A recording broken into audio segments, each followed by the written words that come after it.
Ողջույն, այսօր մի շատ հետաքրքիր պատմություն ես լսելու, լավ տեղավորվիր և ուշադիր լսիր։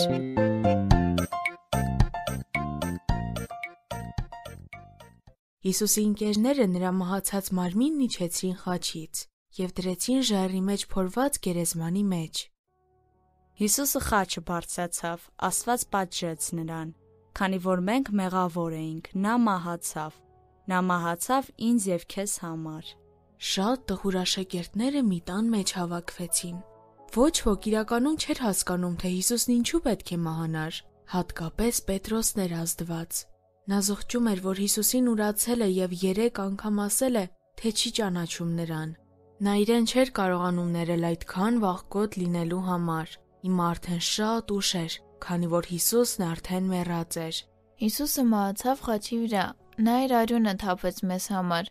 Երբ մենք մեր մեղքերը տանում ենք նրա մոտ, նա մեզ ներում է և ինձ և քեզ նույնպես կների։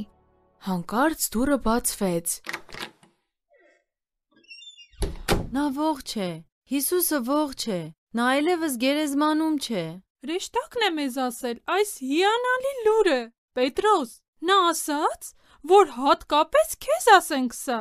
Հիսուսը ողջ է։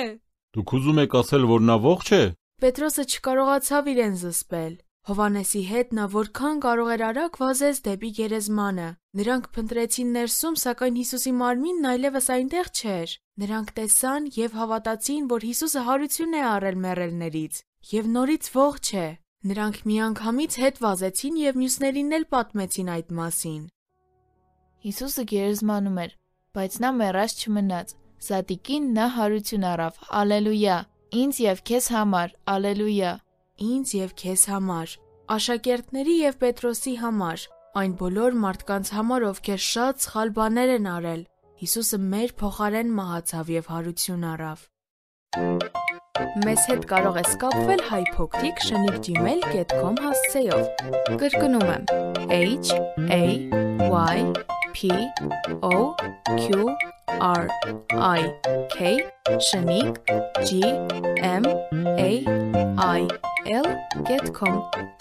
Կհանդիպենք հաջորդ թողարկմանը։ Ձեզ հետ է և Նիկեն։